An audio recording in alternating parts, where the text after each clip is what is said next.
লক্ষ্মীর ভান্ডার আপনাদের আমি আগের বছর বলেছিলাম ইলেকশনের আগে করে তো দিয়েছি। দেখুন বিহারে ইলেকশনের আগে হঠাৎ করে যাদের বাড়িতে মোটরসাইকেল আছে হবে না, টেলিভিশন আছে হবে না, পাকা বাড়ির একটা দেয়াল আছে হবে না, তাদের কিছু পরিবারকে দিল 10,000 টাকা করে ভোট কেনার জন্য বিজেপি। আর যেই ভোট চলে গেল চালু হলো বুলডোজার। ভোটের আগে 10,000, ভোটের পর বুলডোজার।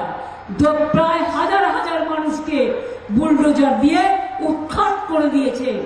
আর আমরা এই 5 বছরে 1,000 টাকা করেও মায়েরা যারা লক্ষ্মীর ভান্ডারে পেয়েছেন 5 12 60,000 টাকা হবে। আর তুমি তো 10 দিয়েছো। আর শিডিউল কাস্ট টাইপের এটা হবে 70,000 টাকা। তুমি আমাকে অঙ্ক শেখাচ্ছ।